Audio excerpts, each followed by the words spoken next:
The Raiders make it official. A Valentine's Day breakup with quarterback Derek Carr.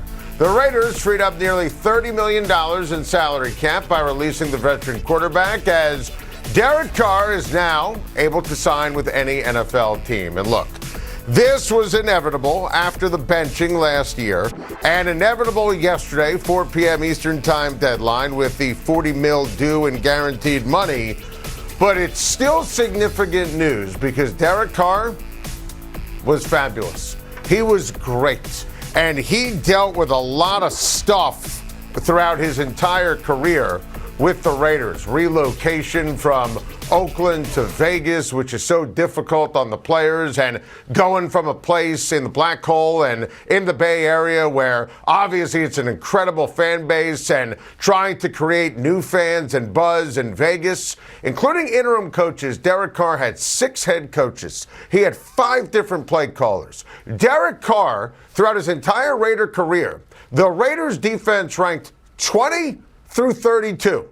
20 through 32. Never played with a legit defense. He had to deal with Henry Ruggs. He had to deal with John Gruden. He had to deal with Antonio Brown sabotaging an entire season.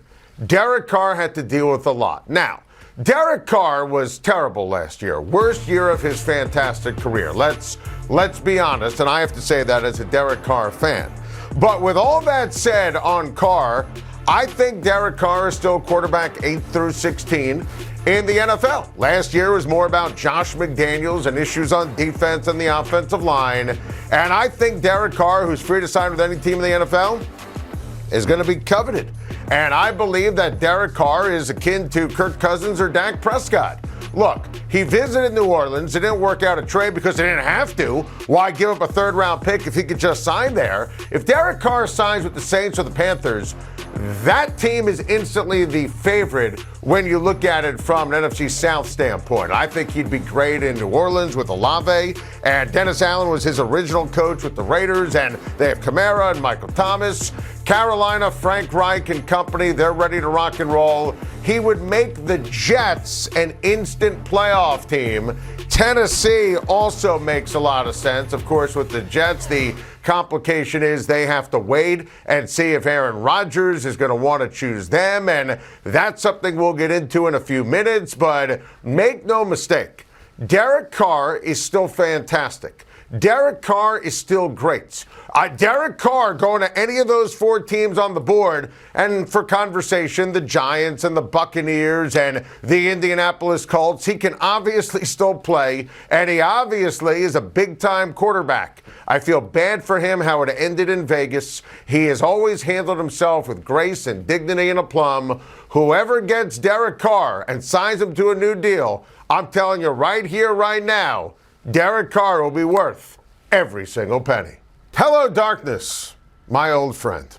When it comes to his future in the NFL, Aaron Rodgers is keeping everyone in the dark. By the way, I'm pro the darkness retreats. I love the yoga retreats, the meditation. I love it. Now, 4 days, I'm kind of like a potted plant. I need sun, I need water all the time. I don't know if I could do it for that long, but, Rodgers having fun with Pat McAfee and AJ Hawk and the boys on Pat's outstanding YouTube show. And listen, I don't think he's going to go into a literal dark place and come out and say, hey, I want to stay with the Green Bay Packers.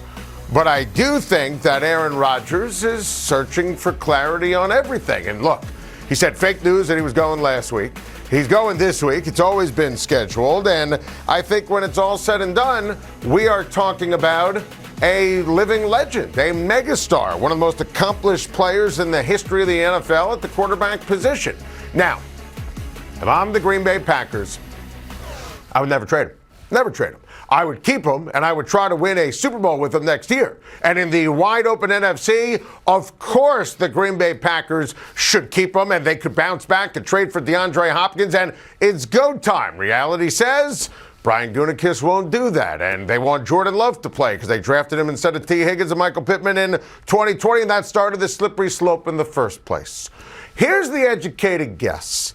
I think Aaron Rodgers is going to leave Green Bay. I would never get rid of him if I'm the Packers, but I think he knows it's time. You're starting to get the sense, talking to people on Radio Row in Phoenix last week, the Packers think it's time. There's ego involved. Brian Gutekunst made that awful draft pick. He needs to see Jordan Love play. The two teams I continue to hear, and it makes sense, it's the Raiders. They obviously crave a big name, crave buzz. You can't have the Raiders go with, Jared Stidham or Jacoby Brissett or Jimmy Garoppolo or someone from the Josh McDaniels tree. Aaron Rodgers would be everything to the Raiders. Obviously, Davante Adams, you get the buzz, the fan base. I think that is the ultimate fit.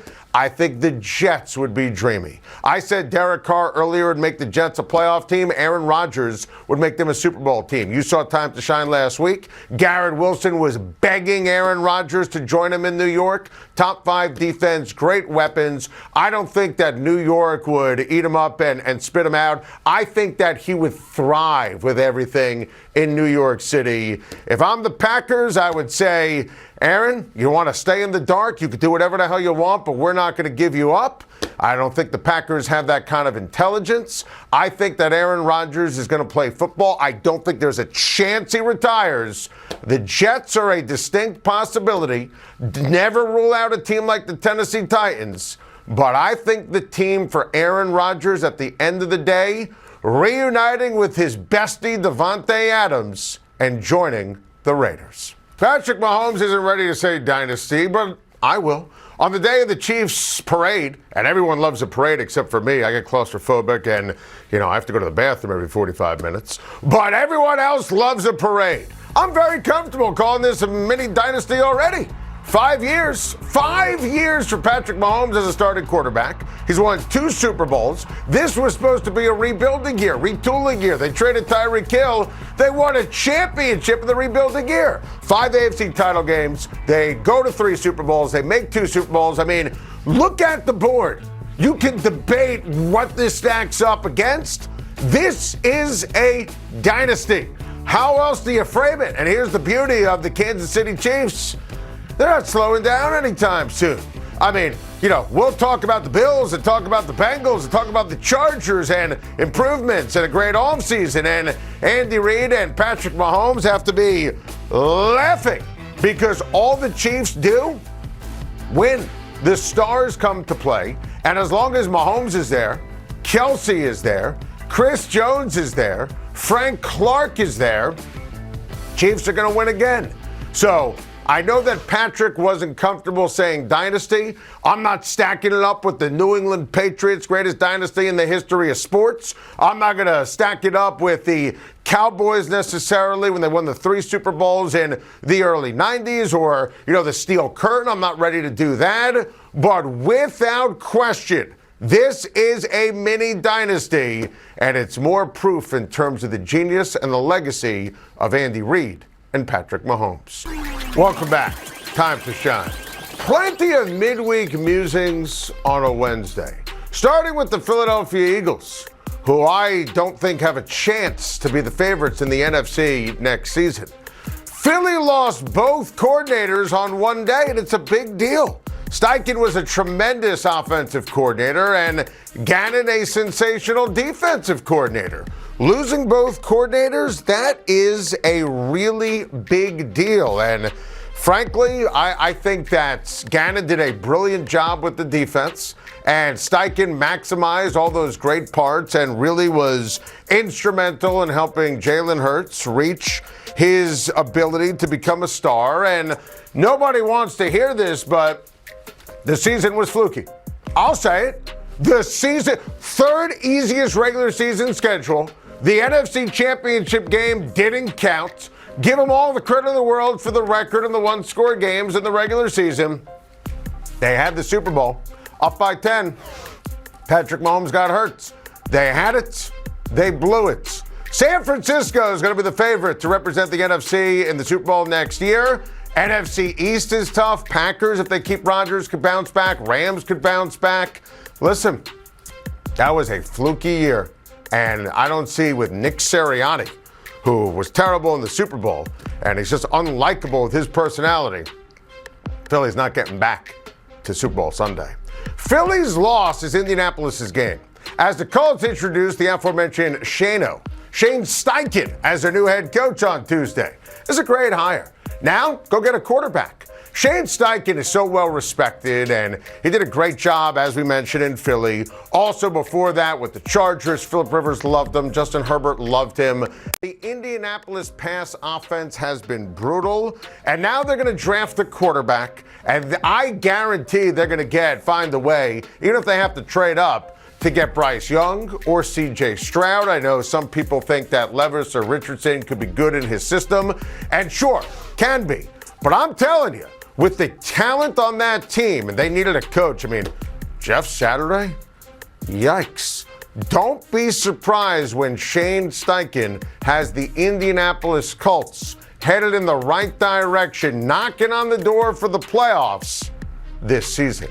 I had this thought after Eagles defensive coordinator Jonathan Gannon was named the Cardinals' new head coach. It's a really good hire for Arizona, but poor Jonathan Gannon. He has to deal with Kyler Murray. Look, this is a great move for the Arizona Cardinals. Whatever you do, don't judge this by the Super Bowl and the way the defense played and no sacks, no turnovers on Super Bowl Sunday. That's amateur hour. Listen, Jonathan Gannon can coach. He turned that defense around. The problem is he has to deal with Kyler Murray, who doesn't study, had that clause put in his contract for a reason. He doesn't care, and now he's injured. So the Arizona Cardinals nailed it. But Jonathan Gannon, he's already on the hot seat. Thank you for watching. Please like and subscribe, and don't forget to hit the bell for more videos.